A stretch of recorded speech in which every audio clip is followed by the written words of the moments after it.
1월 10일 새벽 만나를 시작하겠습니다. 이 새벽에 주신 하나님의 말씀은 마가복음 5장 1절로 20절에 있는 말씀입니다. 마가복음 5장 1절로 20절에 있는 말씀입니다. 마가복음 5장 1절로 20절에 있는 말씀 제가 봉독해 올리겠습니다.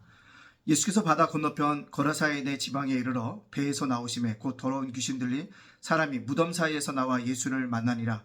그 사람은 무덤 사이에 거처하는데 이제는 아무도 그를 쇠사슬로도 맬 수 없게 되었으니 이는 여러 번 고랑과 쇠사슬에 매었어도 쇠사슬을 끊고 고랑을 깨뜨렸음이로라. 그리하여 아무도 그를 제어할 힘이 없는지라. 밤낮 무덤 사이에서 산에서나 늘 소리 지르며 돌로 자기의 몸을 해치고 있었더라. 그가 멀리서 예수를 보고 달려와 절하며 큰 소리로 부르짖어 이르되 지극히 높으신 하나님의 아들 예수여, 나와 당신이 무슨 상관이 있나이까? 원하건대 하나님 앞에 맹세하고 나를 괴롭히지 마옵소서 하니, 이는 예수께서 이미 그에게 이르시기를 더러운 귀신아 그 사람에게서 나오라 하셨음이라. 이에 물으시되 내 이름이 무엇이냐? 이르되 내 이름은 군대니 우리가 많음이니이다 하고 자기를 그 지방에서 내보내지 마시기를 간구하더니 마침 거기 돼지의 큰 떼가 산 곁에서 먹고 있는지라.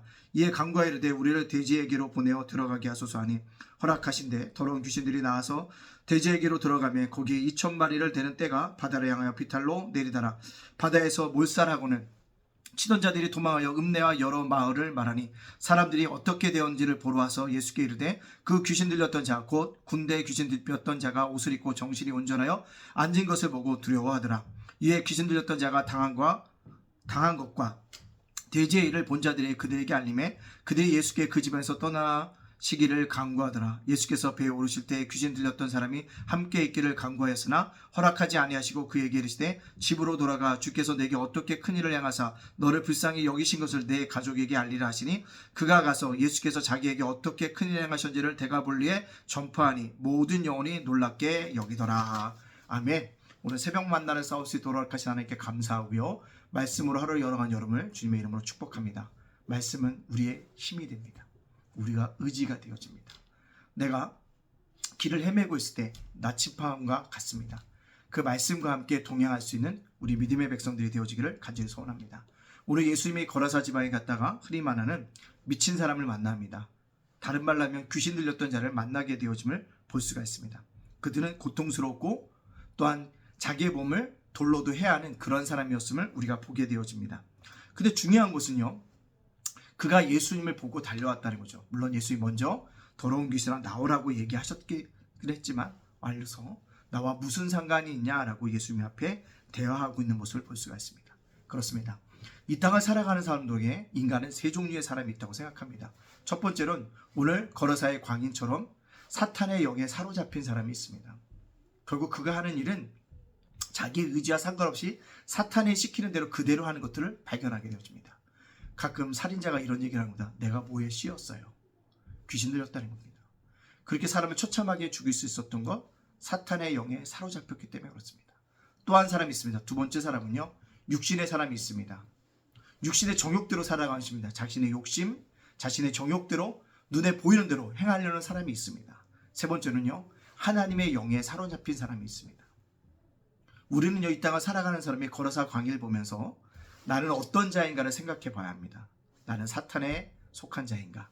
육신에 속한 자인가? 아니면 하나님의 영에 속한 자인가를 살펴보기를 원합니다. 그리고 오늘요, 그 거라사 광인이 해방되었던 예수님을 만남으로 그의 문제가 뭐였다? 해결되어졌다는 사실을 기억하시죠. 주님은 이처럼 치유의 능력을 갖고 있으며 고쳐줄 수 있는, 인생을 바꿔줄 수 있는 귀한 힘과 능력을 가지신 분이라는 것을 꼭 기억할 수 있는 저와 여러분이 되어지기를 간절히 소원합니다. 두 번째 생각할 것은요, 이 거라사 광인이 온전해졌어요. 돼지떼에게 귀신이 들어가서 몰살하고요. 중요한 건요, 그가 놀랍게 변화를 받았습니다. 변화를 받아서 많은 사람들 앞에 그가 어떻게 이렇게 되어졌는지에 대해서 복음을 증거하게 되어집니다. 핵심이 누굴까요? 예수님이 하셨다는 거죠. 예수님이 자기를 이렇게 치유하셨고 자신의 더러운 귀신들이 이렇게 죽었다는 것을 증거했다는 것입니다. 놀랍게 이가 증거할 때 그 얘기를 들었던 그 마을 사람들은요, 놀랍게 예수님께 그 지방을 떠나기를 원하고 있다는 것입니다. 예수님을 영접하지 않았다는 사실입니다. 여러분, 사람들이 이적과 기적을 보면 지금도 예수님께 돌아올 것이라고 생각하는 사람이 많습니다. 그러나 이런 반응도 나타납니다. 떠나십시오. 우린 지금 이 상태가 좋습니다. 당신 때문에 와서 우리 질서가 헝그러지고 무리 질서가 깨지는 걸 원치 않습니다. 가십시오. 복음을 점잖게 거절하고 있다는 것입니다. 복음을 점잖게 거절했지만 그들에게는 구원의 소식이 임하지 않았다는 것입니다. 그것을 듣고 예수님은 걸어서 가인에게 어디로 가니까 가족에게 가서 네가 어떻게 고침을 받았는지를 증거하라고 얘기합니다. 그래서 결국 그는 데가볼리의 전도자로서 살아가게 되어짐을 볼 수가 있습니다.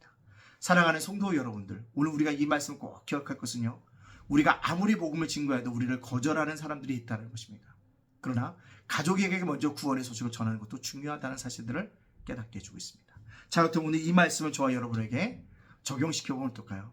한 영혼이 귀하다는 것입니다. 때때로 목사로 살다가 보면요, 생활 속에서 사람들과 부딪히게 되어지는 모습들도 있습니다.